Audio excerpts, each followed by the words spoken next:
an ye mɔgɔ dɔw ka diplôme ye diplôme faux de don u ko k'u ye kalan kɛ école min na an y'o école ɲininka o école ko olu ka école ma deli ka kɛ olu ka école denw ye nka olu nana n'o diplôme ye ka catégorie changer nka wa u t'a baara fana kɛ hali bi papier la i ye infirmier ye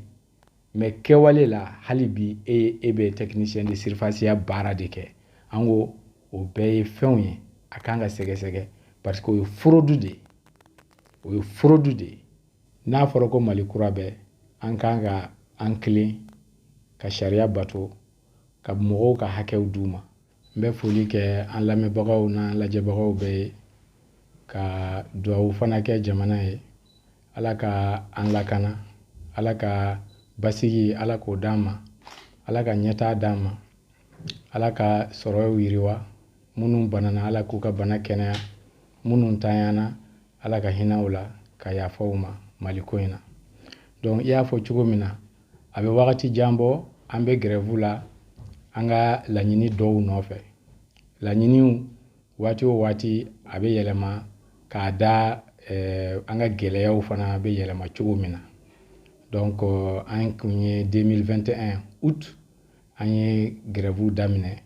k'an ka laɲini dɔw kɛ k'a ta 2021 ka se bi ma an ma se ka fɛn sɔrɔ min bɛ an ka laɲiniw bɛɛ sabati donc waati dɔw la an ye grève ɲɔngiri k'a da ko mɔgɔw y'an deli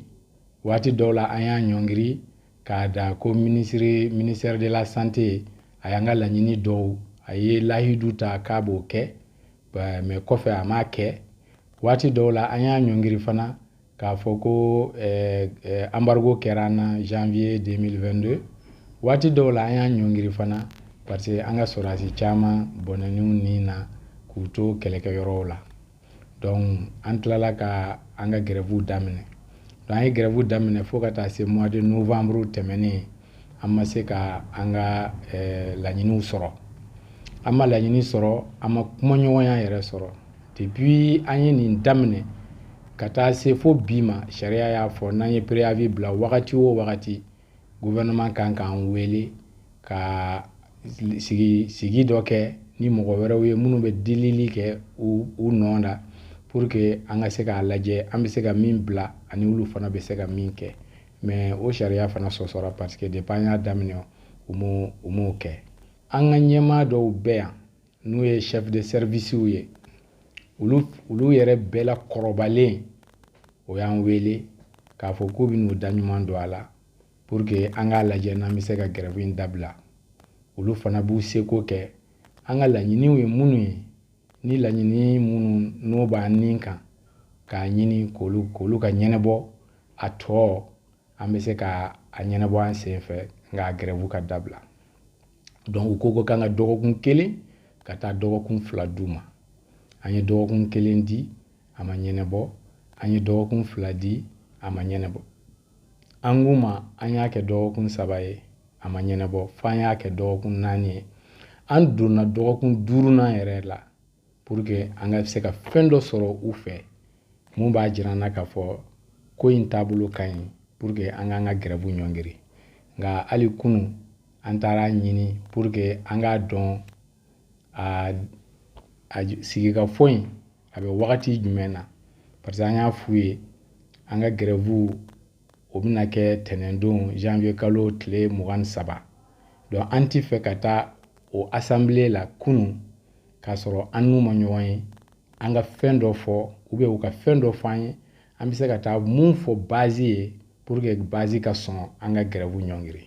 mais an ma se k'u an n'u ma ɲɔgɔn sɔrɔ nka u ye compte rendu verbal dɔ k'an ye o compte rendu verbal in nisɔndiya caman ma sɔrɔ a la parce que laɲini foyi tɛ an ka laɲini na min ɲɛnabɔra u fɛ wa a juguyara yɛrɛ de parce que wagati min na olu ko k'an ka wagati d'u ma u y'a f'an ye an ka réseau ko kumaw an ka grève ko kumaw an ka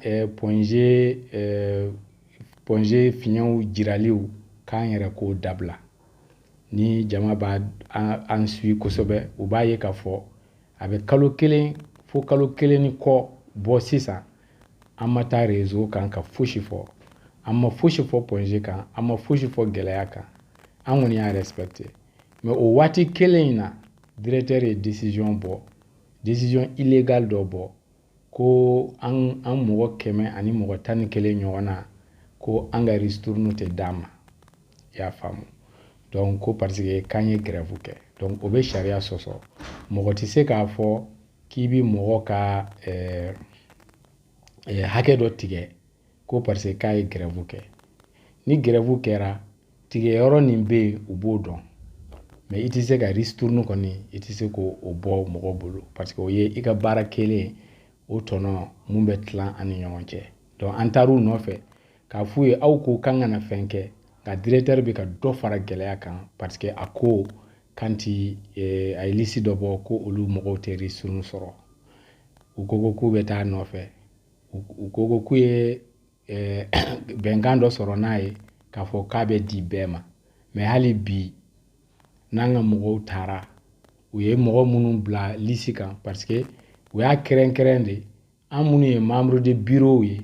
ka sɔrɔ ka mɔgɔ minnu bɛ taa an ka assembléw la k'olu de kɛ liste in kan ka mɔgɔw suganti parce que u ma dɔw kɛ o liste kan u y'olu wele ko a ye na aw ka ristourne ta olu tigiw ko ayi an ye grève kɛ n'aw ko k'aw t'a di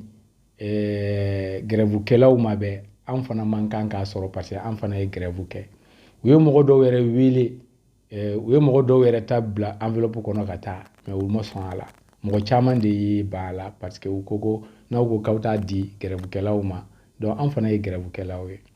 donc a y'o gɛlɛya kɛ a ye gɛlɛya filanan min kɛ o ye ka yɔrɔ sɔrɔ ka taa an ka ɲɔgɔn yew kɛ donc tɔw bɛ ɲɔgɔn ye min kɛ yen depuis kalo caman depuis samiya tɛmɛnen a ye an bali o la i y'a faamu an kun b'a kɛ kɛnɛma u nan'o yiriw yɛrɛ tigɛ an nana kɛ an bɛ taa kɛ service wɛrɛ la a y'o chef de service yɛrɛ wele k'a fɔ ye ko ko n'o y'a to an ka taa o ka service la ka ɲɔgɔnye ninnu kɛ o kɔrɔ ye ko o fana ye complice dɔ ye o y'an wele ko yanni k'an ka o ɲɔgɔnye in kɛ mais an k'a ɲini ka taa yɔrɔ wɛrɛ ɲɔgɔnye wɛrɛ la donc o b'a jira k'a fɔ anw bɛ ka an dusu da k'a ɲini ko ka ɲɛnabɔ mais directeur bɛ ka dɔ fara a kan ka taa i y'a faamu an y'o da bɛɛ jira o la mais o bɛɛ n'a ta a ma se ka ɲɛnabɔ donc fo bi faama m'an wele commission nin m'an wele wa an ka ko foyi ma ɲɛnabɔ u y'an wele sigiw la sigiw minnu tɛ officiel ye u y'an wele ka taa yɔrɔw la ka taa an ɲininka mun de la an bɛ grève kɛ o fana tɛ sariya ye mais an b'o fɔ bi o ye k'a ɲini dɔrɔn k'an bagabaga i y'a faamu ne y'a f'u ye ni aw ko grève bɛ ka digi jamana na aw ko k'an bɛ Mali kura de la wa fana an bɛ ka Mali wɛrɛ de jɔ donc n'aw ko grève in bɛ ka digi jamanadenw na bɛ aw fana man kan ka kɛ an ka to galon kɔnɔ n'a fɔra ko Mali kura bɛ an kan ka an kilen ka sariya bato ka mɔgɔw ka hakɛw d'u ma an ka laɲini fɔlɔ ye min yɛrɛ ye o ye an ka secrétaire général n'o ye Fuseni Kulibali ye n'u y'a ta ka bɔ yan k'a bila gouverneur ka bolo kan ko parce que grève kun cayara o wagati grève mun congé dɔrɔn kun tɛ k'a kɛ hôpitaux 4 de kun bɛ k'a kɛ donc u ye sariya sɔsɔ n'o ye loi 98/012 ye u y'o sɔsɔ u ye liberté syndicale fana sɔsɔ wa INTM ye pataki ci u ma fo siɲɛ 2 k'a f'u ye k'u ye sariya sɔsɔ parce que u y'u sen don syndicat ko la mun t'u ɲɛsira la donc n'a fɔra Mali kura u y'a dɔn k'u y'a kɛ a ma ɲɛ donc a kan ka réparer wa ministre ye décision ta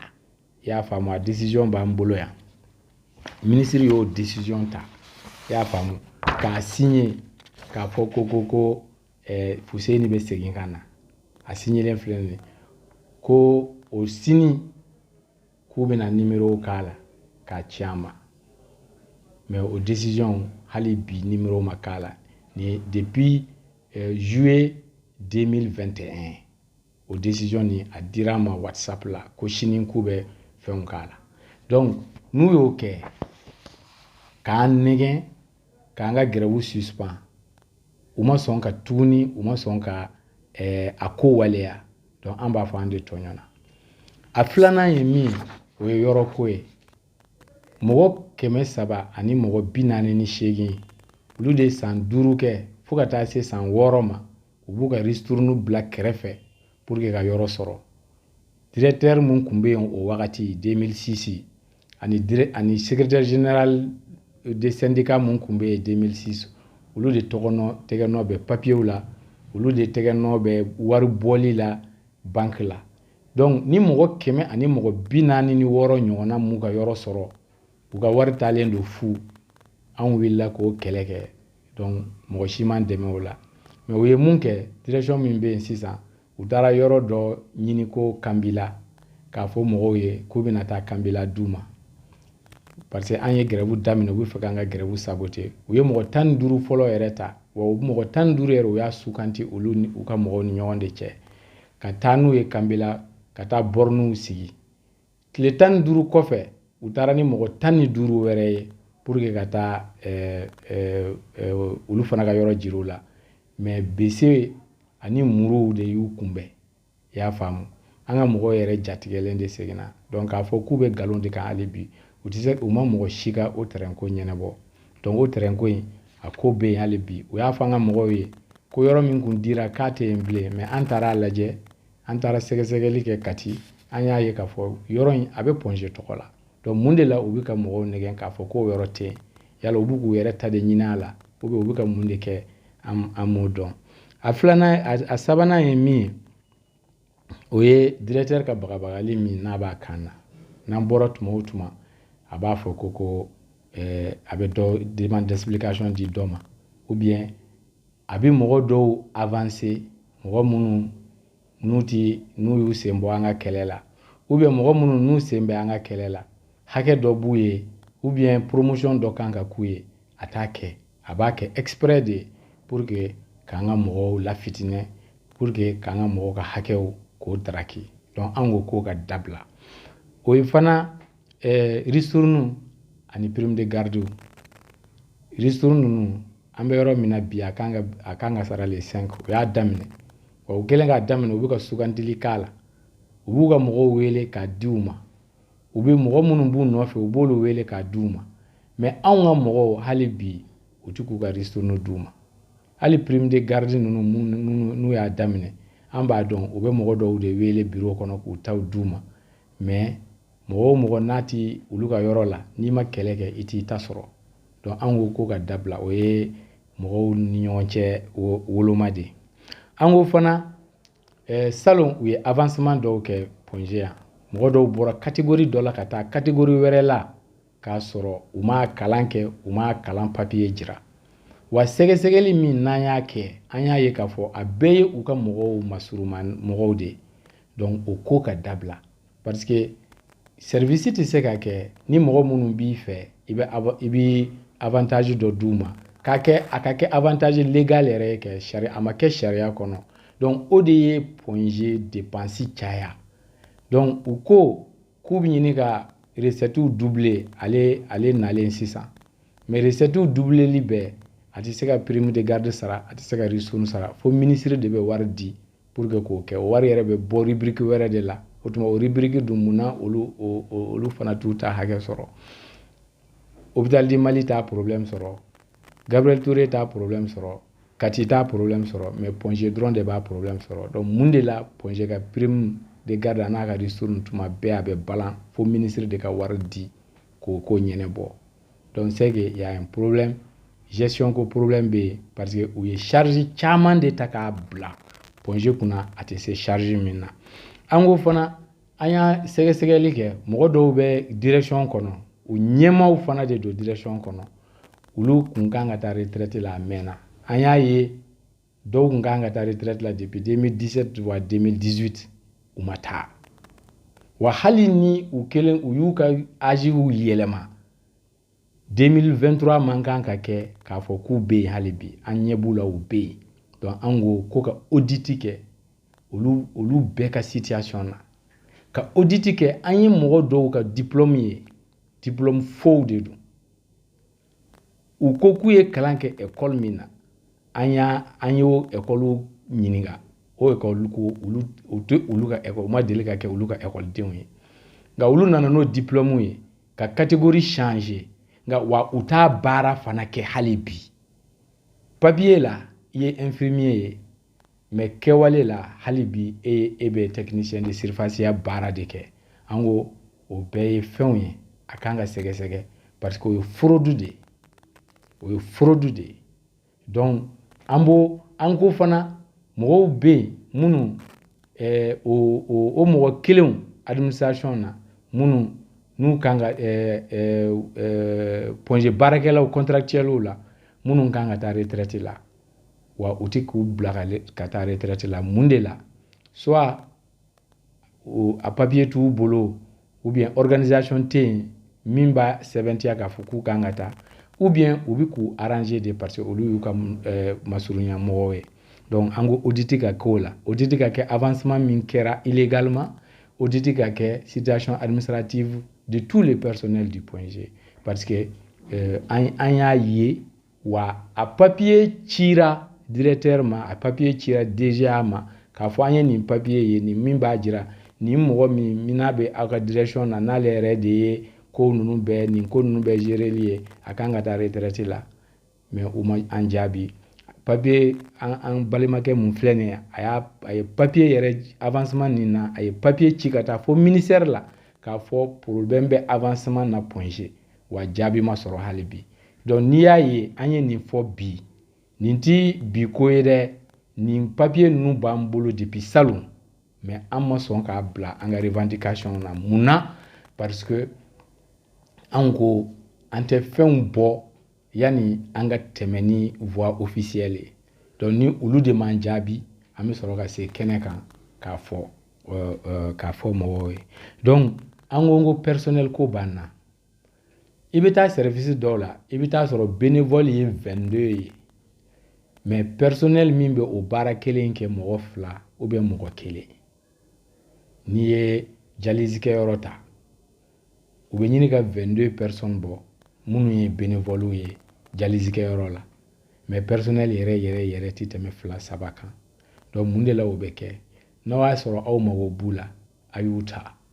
parce que bénévoleya in an y'a fɔ ka sɛgɛn o de bi an ka soins ninnu dégrader mɔgɔ bɛ na a bɛ bénévole e t'a sara a ka garde dɔrɔn 500 600 a tɛ tɛmɛ garde 2 kan dɔgɔkun kɔnɔ a b'a ka essence bɔ don o don ka na a bɛ dumuni kɛ don o don dépense wɛrɛw b'a kan n'ale ma fura stock dɔ kɛ service la ka feereli kɛ a tɛ se ka balo wa an ɲɛ b'a la a bɛ servicew la u y'u ka mɔgɔw olu ka bénévole bila yɔrɔ o yɔrɔ an b'a dɔn wa u bɛ fura feere de kɛ donc an ko yani o ka kɛ baara ka kɛ nisɔngoya la baara ka kɛ contrôle t'a la parce que bénévoleya ni contrôle foyi t'a la donc u k'u ta u ka sara régulièrement u k'u ka baara ɲuman kɛ n'i taara gynécologie la i ɲɛ bɛ étage niveau 3 de don banabaatɔ dalen don ninnu bɛɛ la banabaatɔ tala kelen de bɛ yen officiellement nin lit ninnu bɛɛ ni ɲɛ b'a la mɔgɔ kelen de hôpital b'a sara k'a ka banabaatɔw ta technicien de surface kelen ale de bɛ yɔrɔ furan ale de bɛ banabaatɔw ta ale de bɛ ci wɛrɛw kɛ donc o tɛ se ka ɲɛ dɔw yɛrɛ bɛ yen service dɔw yɛrɛ bɛ yen technicien de surface kelen t'a la bi officiellement k'a fɔ ko hôpital y'a ta o ye chirurgie A ye kelen de tun bɛ yen ala nana ale ka miniji dɔgɔya salon sisan fosi tɛ yen n'i ye service dɔw ta i bɛ taa sɔrɔ infirmière kelen lit 22 e b'o de gérer su kɔnɔ lit 22 donc i bɛ taa sɔrɔ o service kelen in na bénévole bɛ yen minnu bɛ se ka recruter régulièrement ka se ka kɛ garde ye mɔgɔ 2 ou bien garde ye mɔgɔ 3 loi yɛrɛ y'a fɔ ou bien n'i ye jateminɛw yɛrɛ kɛ infirmière kelen o infirmière kelen a man kan ka tɛmɛ banabaatɔ 3 ka taa banabaatɔ 5 la mais an taw olu bɛ lit 20 ani kɔ waati dɔw la lit 25 yɛrɛ y'a faamu donc kalan kɛ an magara hali laboratoire la an y'a fɔ tuma min na ko folo examen ani ni crise cardiaque ye mɔgɔ minɛ n'o ye directeur yɛrɛ ka baarakɛyɔrɔ ye ni crise cardiaque ye mɔgɔ minɛ sisan analyse dɔ bɛ yen n'o ye troponine ye o kan ka kɛ mais olu tɛ kɛ u ko o y'an ka kuma galontigɛya mais hali bi a tɛ kɛ an de y'a fɔ wa waati o waati hali bilan pré-opératoire i kan ka opérer i kan ka bilan dɔ kɛ u tɛ se k'a kɛ waati dɔw fana na hali groupage k'a fɔ ko nin e ka joli ye A de ou bien e ka joli ye B de ou bien e ka joli ye nin de u tɛ se k'o kɛ donc anw ko tɛ se ka ɲɛ plongée la a tɛ se ka kɛ mɔgɔw de bɛna plongée ka lada wa fɛn o fɛn i kan ka bɔ kɛnɛma n'i ye salle kɔnɔna ninnu lajɛ hali an ka service la salle dɔw bɛ yen a bɛ san 3 bɔ a datugulen don ko parce que a ɲɛgɛn man ɲi hali VIP ninnu i b'a ye u datugulen don parce que k'a ɲɛgɛn man ɲi donc anw ko o tɛ se ka ɲɛ yɔrɔw saniya ko o banna donc an ko wa i bɛ taa sɔrɔ waati o waati ɲinɛw ɲɛmɛrɛw bɛ yɔrɔ bɛɛ i bɛ taa sɔrɔ sagaw ni wuluw bɛ ka fɛn yɔrɔ bɛɛ donc an ko k'o dabila wa fana an y'a ye mɔgɔ dɔw bɛ yen u y'olu ka hakɛ minɛ o la parce que mɔgɔ ni état de y'i bila ka taa formation na ou bien i ye demande de mise en congé de formation de kɛ i bɛ état ka bolo kan hali bi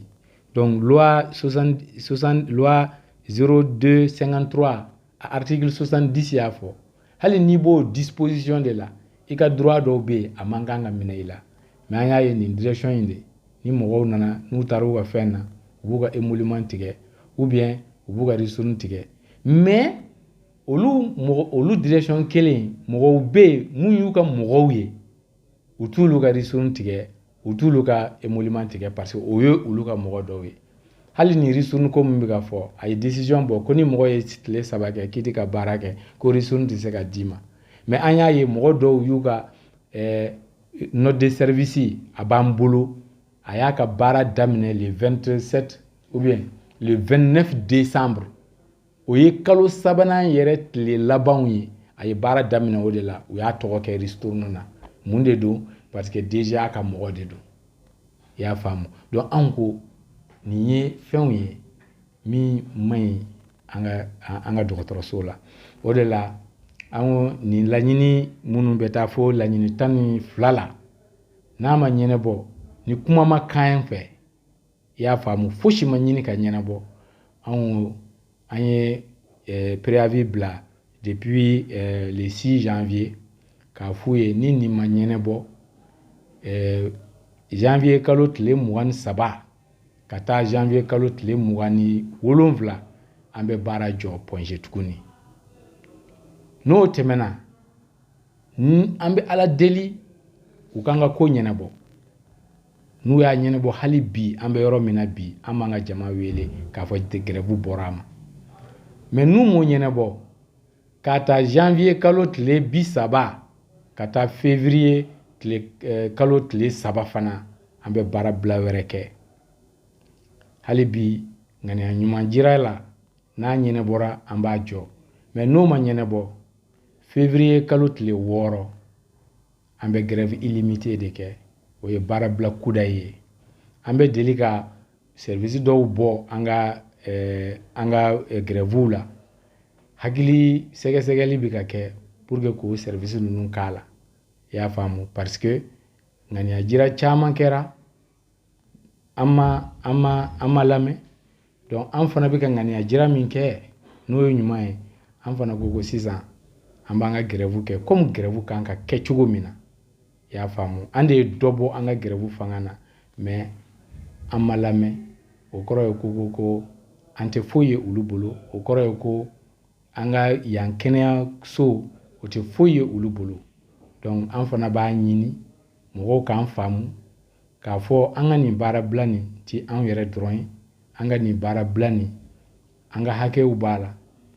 mais jamanadenw fana ka hakɛ b'a la parce que syndicat y'o de ni hakɛw ntaraki la i bɛ wuli i bɛ damakasi kɛ i bɛ papiyew sɛbɛn an y'o bɛɛ kɛ papiye 2 an bolo yan ni bɛɛ ye papiyew de an ye min ci ministre ma ka ampliation kɛ primature la présidence la ka ci hali ASCOMA ma association des consommateurs an taara hali olu ka bureau la pour que ka an ka problème ɲɛf'u ye i y'a faamu pour que u k'an dɛmɛ nin ko in wale in ɲɛnabɔli la a ma ɲɛnabɔ donc o de la an fana sera grève ko ma